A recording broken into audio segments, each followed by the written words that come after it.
What's going on, everyone? This is Kevin here, coming at you with OnePlus 15 tips and tricks and hidden features. So stay tuned if you want to learn how to get the most out of your device.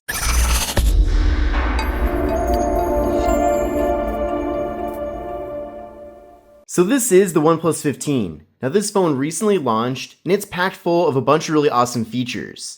Now out of the box, the phone does come with Android 16, but on top of that, we do have OnePlus's Oxygen OS. And this time around with Oxygen OS, we've really gained a lot of really awesome bonus features and many refinements as well to the operating system. So this time around, we're getting a lot of new software features, but then also some hardware features as well, which I'll be showing you a little bit later on in the video. But the first thing I want to show you is how to customize the lock screen on this device. And again, with Oxygen OS, we do have some new features here. So what you're going to do first is pull down the shade, go to the settings, and then from there, go to home screen, lock screen, and style. So within here, there's a lot of new stuff. And in addition to that, we are getting dedicated themes. So just by swiping around here, there's a bunch of themes you can already choose and load into the device.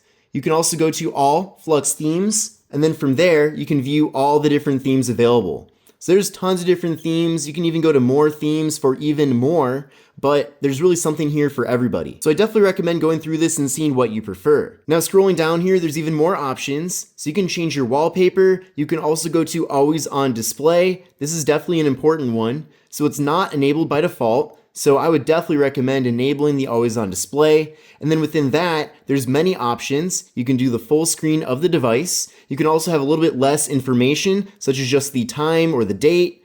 And then also under display settings, there's even more options here available. So you can choose a schedule for the always on display. You can have it go all day. And then you can further customize what information is actually available here. But I definitely recommend enabling the always on display, as that's definitely a nice feature to have on the device. And honestly, it doesn't really use up too much additional battery. You can also go to the icons. You can further customize the icons. There's different options too. There's classic, there's flux, so it gives all the icons kind of a consistent look here. You can change the color of the icons too. So there's many different icon packs available here. So definitely go through these and see what you prefer. You can also go to fonts. You can change the system font, the font size, and the weight of the font. You can go to more as well. You can adjust other things too, such as the fingerprint animation. So that's really cool. You can see there's a lot of different options here for even changing how the fingerprint sensor looks on the device when you're actually using that feature. So these are many things that I think a lot of people wouldn't even go into the settings to look for, but also things that will really change your experience when using the device. Going further down here, there's also home screen settings and lock screen settings. So if you go to home screen settings, there's a lot of different things you can change. You can even go down to transition animations, and then from there, you can completely change the animations when you're going from one page to another. So that's a big change. There's also a lot of good stuff under lock screen settings. If you go there, you can enable these, so raise to wake, and then double tap to turn on and off the screen. Those are two really important ones and definitely features that I think are a little bit self-explanatory, but you will want to enable those. And if you want to create a lock screen signature, you can do that as well. So maybe you want to put your email address on your lock screen so that if someone finds your phone, they can email you and help you get it back to you. But going back over to the main themes, if you tap here on the actual theme that's selected, then from there, you can further customize how your lock screen looks. So for the clock icon, for example, you can change the look of that, you can change the font, you can change the layout, you can also change what info you want. Maybe you want your steps to show, maybe you want the weather to not be there, you can remove that as well. Not really sure why you do that though. You can also change the shortcuts. So right now, by default, it's Gemini in the camera. You can swap that out for a bunch of different options here. You can change the effect on your wallpaper too under style. So maybe you want more of a ripple look or a liquid look. You can change that too. But all of these themes do have something different to offer, so definitely give them a try. So within the home screen itself, there's even more customizations. I'm going to show you how to customize a folder. So I'm actually going to take this already created folder right here. I'm going to move it to this page just to give us some more space for this demonstration. But basically, if you hold down on the folder, you can actually adjust the size of the folder. So you can change the shape of it as well. So there's different styles here you can choose from. So you can have one of the apps be larger than the rest. So that's a cool way to change up your folders. You can also change up your app icons. So for this example, I'm actually going to move the camera app here. But if I hold down on that app, I can actually expand the app icon, and then from there you can see there's some additional plus buttons. If I go to those plus buttons, I can actually add different abilities. So taking selfies, taking a video. And then now you can see that instead of having a standard app icon, I'm getting this wider icon. But if I tap on a certain functionality here, for example, the selfie one, it takes me right over to taking a selfie. Now, the next thing I want to show you is how to take a screenshot with the OnePlus 15. There's actually a lot of different ways to take a screenshot here with this device, so let me show you. Now, the first thing is, if you go to the settings, there's an entire screenshots area in the settings, so I definitely recommend going over there because you can really see all the different options that you're getting. So the first thing is, if you do a 3-finger swipe down, that'll take a screenshot. So from there, you can share it to your MindSpace, scroll, or share, and I'll be showing you more about MindSpace in a second. If you do a 3-finger touch and hold, that'll take a partial screenshot.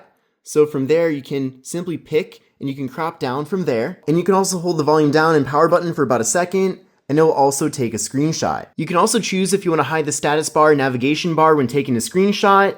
You can mute your screenshot sound, and you can even change the placement of the screenshot preview floating window. Also, with the smart sidebar, you can swipe over on that, and there's an option here as well to take a screenshot. But then under the all options here, you can also do a partial screenshot or a screen recording as well.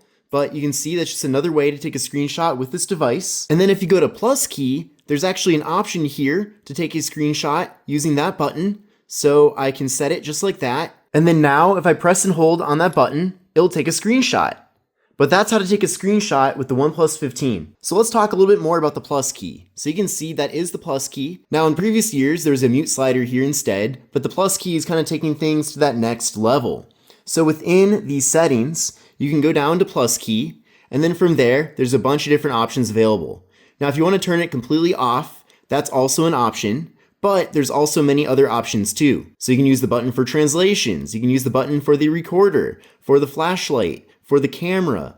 You can use it for do not disturb. You can also use it for the sound and vibration, which is more like how it was before. And then finally, you can use it to access MindSpace. So MindSpace is kind of like the new AI dumping ground on this phone, essentially. I'll show you more about that in a second, but it's actually a really cool feature, especially if you want to keep all the stuff on your phone, or at least random things, organized. But with MindSpace, it will add a shortcut here to your phone. So for this first example of using MindSpace, let's say I'm reading an article like this one, and I want to save it for later, but then I also want to save some important information about it. I can just press on the plus key one time, and then you can see it's analyzing it, and then it's saving it to the MindSpace. So later on, I can go to MindSpace, and then you can see it's right there. So tapping on this gives me some information about that article, basically summarized by AI here. Now I can also hold down on the button to save some various voice memos that will then go to the MindSpace. When I'm at the grocery store, I need to make sure that I buy hamburgers, cheese, buns, and also some fresh strawberries. And then now I can go back to my MindSpace, and you can see it's right there. When I'm at the grocery store, I need to make sure that I buy hamburgers, cheese, buns, and also some fresh strawberries. And you can see that did give it a hashtag of shopping, which makes a lot of sense. And then from there, I can even add it to my actual calendar to-do list. So now I want to show you AI writing. So if you're in an app such as Notes, for example, you'll see this icon. That is AI writing. So you can do a lot with this. You can write about anything. You can have it create a post for you as well. So I'm going to go to write anything, and then I'm going to make a request. Write about the iPhone Air and the challenges the phone has had since being launched. And we'll see what it does from that.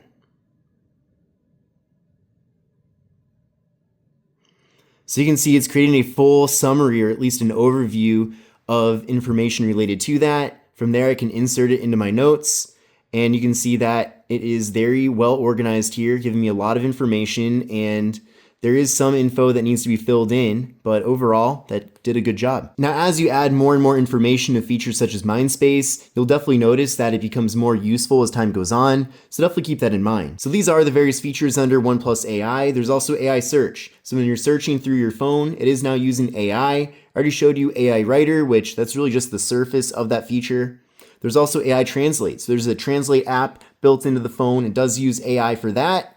definitely give that a try too. And then finally, AI Voice Scribe. Now under accessibility and convenience, there's a lot of good stuff here as well. So if you go to motion cues, this is actually really nice if you're in the car. So it's going to put these dots on your phone's display, and then essentially it's going to help you not feel sick when you're in a car and looking at your phone. Now another cool feature is that if you swipe up on an app, you can actually easily choose between split view and then floating window. So if I release it there, it immediately creates a floating window, and then from there I can resize the floating window. So pretty typical like we've seen on other Android devices, but also really cool how easy it is to get to that feature. Now I did already talk about the Translate app here. There's some cool features here. We do have live translations. You can also go to camera and it will translate via the camera, but this one's also really cool as well. You can browse pages in your native language as the screen content is translated in real time. Now, I don't necessarily read that many websites in other languages, but it is cool that that option is available. And basically, if you select that, it will now run in the background, and then anytime it finds a different language, it will immediately translate that to your actual language. Now, there's also an option for one-handed mode. If we enable that, basically just swipe down here and it lowers the entire display. So if I am using the phone with one hand, it's much easier to do that because of this mode. There's also a gloves mode, which is really convenient. So if you are wearing gloves, certainly make sure to enable that.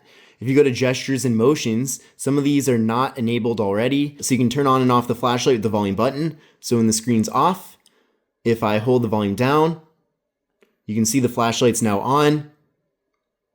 And then now the flashlight's off. But there's a lot of good stuff here in the gestures and motions, so definitely make sure to explore this part of the phone's settings. Now there are many more things I can show you about the OnePlus 15, but those are some of my favorites. But this concludes my video on OnePlus 15 tips, tricks, and hidden features. I hope you enjoyed the video, and if you did, give it a thumbs up. But this is Kevin here, and I'll see you in the next one. Take care and have a great rest of your day.